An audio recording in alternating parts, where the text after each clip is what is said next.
Olá, pessoal, tudo bem com vocês? Espero que esteja tudo bem e que vocês estejam se dedicando aos estudos, mesmo que à distância.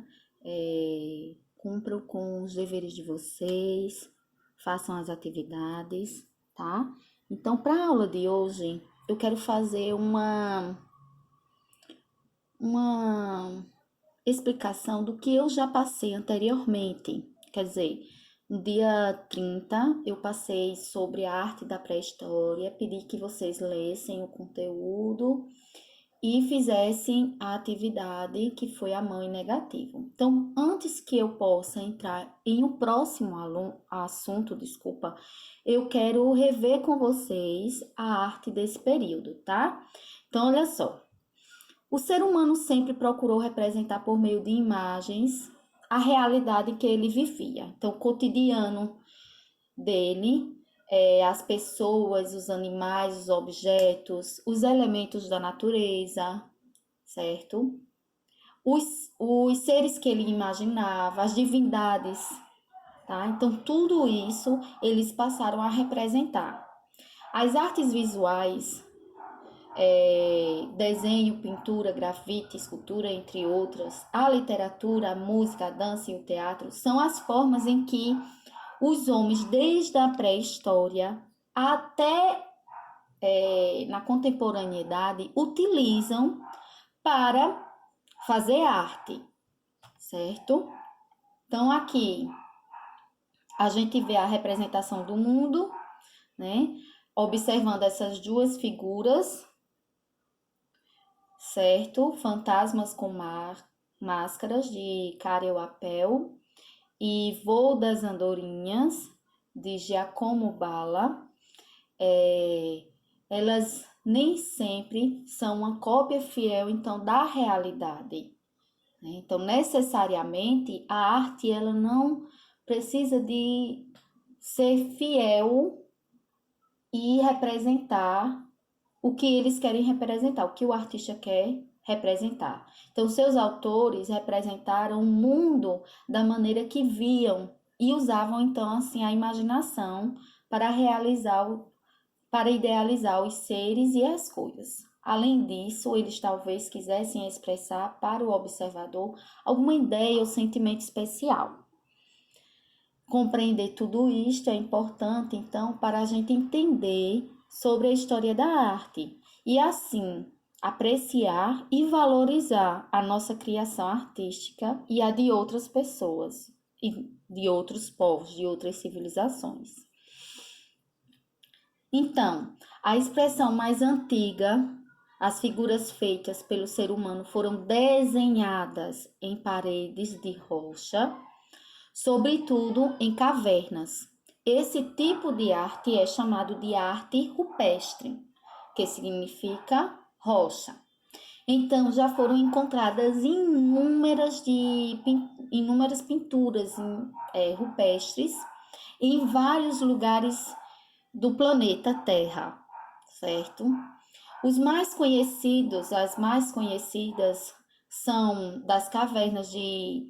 Vou falar na palavra como se lê, tá? Mas como são em francês, espanhol, é mais complicado, tá? Então vamos lá, nas cavernas de Las Calques e Chalvati, na França, Altamira, na Espanha,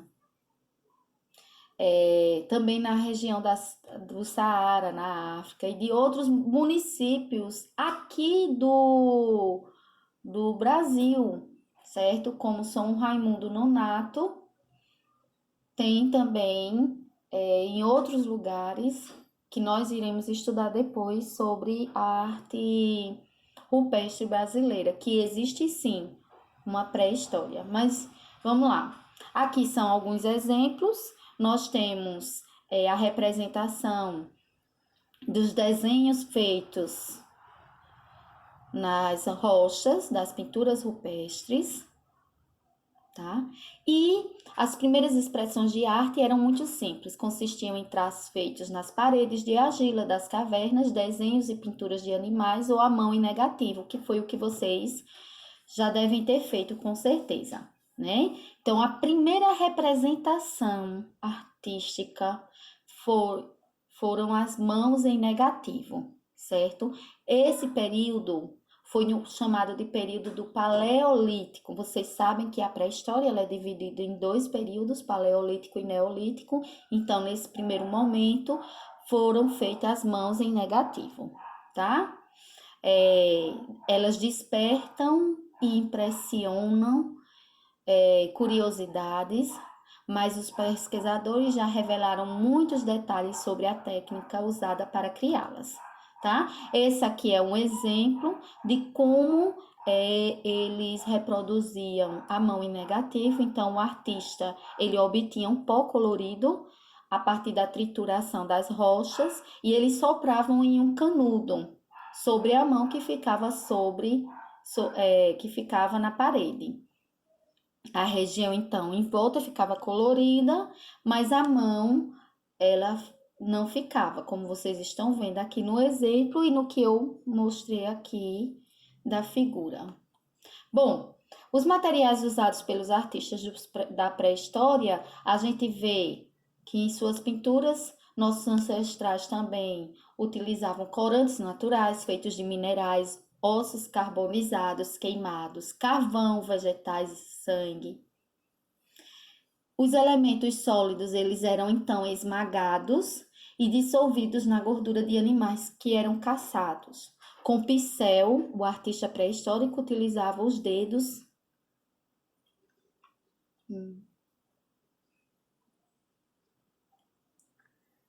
Utilizavam os dedos.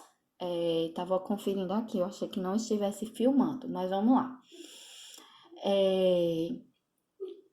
Instrumentos feitos de penas e pelos, tá? Aí vamos falar do naturalismo. Então, nesse período paleolítico, os artistas, eles eram mais naturalistas. Sua representação artística, ela era naturalista.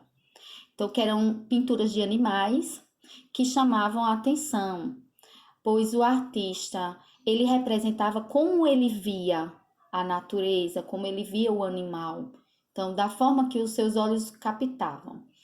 É importante notar que os desenhos não revelam uma elaboração por parte do artista, por isso não existe neles qualquer traço que possa nos levar a compará-los com os desenhos infantis, certo? Até porque muitos falam, dizem, não, mas parece desenho de criança, mas não é, certo? Não é desenho de criança, não é desenho infantil. Eles têm a representação da realidade, certo? Jorginho está querendo participar do vídeo, né? Saia daqui. Desculpa, gente. Sim, continuando. Você segura. Não. Nunca. É porque eu estou usando como apoio do celular um brinquedo dele. Mas, enfim. Então, uma curiosidade em relação...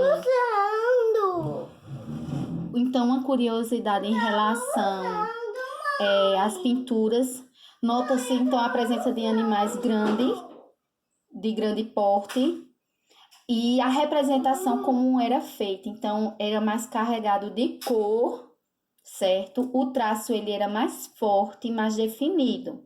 Quando eram representação de animais que não tinham tanta ameaça, que não faziam ameaça para eles na época, como é o caso de cavalos, renos. Você veja que o traço ele é mais leve, não é carregado de cor como os bisões, por exemplo. Tá vendo que ele é mais suave, tá? Então, a explicação mais aceita das pinturas no Paleolítico, existem inúmeras teorias, certo? Mas era que as pinturas eram realizadas por caçadores e que faziam parte de um processo de magia por meio do qual procurava se interagir na captura de animais. Ou seja, o pintor, caçador, ele acreditava que colocando a figura do animal na parede. Esse animal, eles iam possuir a imagem, ou... Tá, gente, não... Tá, deixa ele aqui. Ele não fica em pé. Ficou, que bom. Sim, esse animal, ele ia ser mais fácil de ser capturado, certo? Bom, aí aqui a gente vê, né, a representação, então eles são bem fiéis à forma que eles desenhavam.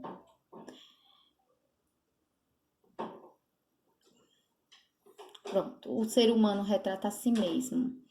No último período da pré-história, que foi o Neolítico, iniciou-se então o desenvolvimento da agricultura e domesticação de animais. Eles deixam de ser nômades, eles passam a produzir, né, a cultivar seus alimentos, a domesticar animais, certo? E aí também a representação da pintura, ela é representada já com pessoas e apresentando mais o cotidiano, certo? Ele desenvolve a técnica também da tecelagem, da cerâmica, a construção de moradias. Então, a gente já vê aí o início da arquitetura. Começou também a trabalhar com a fundição de metais. Tudo isso foi registrado nas pinturas rupestres, certo? Aqui a gente vai ver a primeira representação da escultura, certo? Eles faziam de pedra e metal, que mostram seu empenho na criação de objetos e na representação da figura humana. Então, há esculturas de bronze nas quais é possível observar não só a postura elegante da figura humana, como também detalhes do rosto e vestes. Esse é em outro caso. Aqui nessa daqui, essa escultura em pedra, ela é datada de aproximadamente 24 mil anos atrás. Ela foi encontrada no ano de 1908, perto de Willendorf, na Áustria, pelo arqueólogo Joseph. Ela se chama Vênus de Willendorf. A cabeça dela como prolongamento do pescoço, a ausência então de detalhes do rosto, os seios são mais volumosos e o ventre saltado e as grandes nádegas. Essa é a representação, primeira representação de uma escultura e a primeira representação feminina. Depois, Vênus, ela foi representada em outros períodos dentro da história, certo? Para os romanos, ela ficou chamada de Afrodite. Vênus para os romanos, desculpa, e Afrodite para os gregos, que era uma bela deusa que despertava amor nos deuses e nos seres humanos. Aqui os artistas apresentaram como uma mulher nua, bela, pelo menos para os padrões de beleza do seu tempo. Então, acredita-se que a representação da Vênus de Willendorf retratava justamente o corpo feminino, certo? Bom, aí aqui a gente vê outros exemplos também de esculturas, certo? Em forma de barro e também em forma da cera perdida, que é um método da forma de barro. O escultor fazia a forma e despejava nela o metal derretido em fornos. Então, esperava o metal esfriar, quebrava a forma e obtinha a escultura. Essa técnica, o escultor fazia um modelo em cera e o revestia com barro, deixando nele um orifício. Com o calor do barro, a cera era derretida e escorria pelo orifício. Assim, ele obtinha um modelo oco e o preenchia com metal fundido. Quando o metal esfriava, ele quebrava o molde de barro e obtinha uma escultura igual à que havia modelado na cera. Bom, ser humano em movimento. Observe então aqui figuras retratadas como houve a intenção de sugerir movimento. Aí a gente já vê isso aqui já no período do Neolítico, tá? Há poucos traços e poucas cores, mas os braços e as mãos realizam alguma ação. O movimento é expressado pela posição das pernas e dos pés. Tá. Aí vamos falar sobre a arquitetura. Vou dar uma pausa aqui. Sim. Então, um homem do Neolítico começou também a abandonar as cavernas e a construir suas próprias moradias. Dessas construções são conhecidas narugas, edificações em pedra, sem nenhuma argamassa e em forma de cone. Desculpa. São também desse período as construções denominadas dolmens. Consistia em duas ou mais pedras grandes fincadas verticalmente no chão, como se fossem paredes, e em uma grande pedra colocada horizontalmente sobre elas, parecendo um teto. Porque essa construção ainda não foi suficientemente esclarecida pela história e pela antiguidade. Qual o significado? Era um templo? Era, enfim, né? Não foi ainda esclarecido. Bom, esse foi o trabalho que vocês fizeram da mão em negativo, ok? E vou passar para vocês uma atividade que eu quero que vocês façam utilizando a folha A4, chameques, né? Vocês peguem carvão e vocês façam figuras que representem o cotidiano de vocês, certo? Então, utilizando carvão, vocês vão desenhar. Vamos imaginar que vocês estão utilizando, vocês estão representando o cotidiano, você fazendo uma tarefa, e os desenhos devem ser feitos com carvão, tá, gente? Então, é isso. Qualquer dúvida, pode entrar em contato comigo, tá? E eu espero que eu possa ter ajudado e esclarecido bem o assunto. Desculpa alguns erros e por Jorge Afonso ter atrapalhado, mas é isso. Um beijão.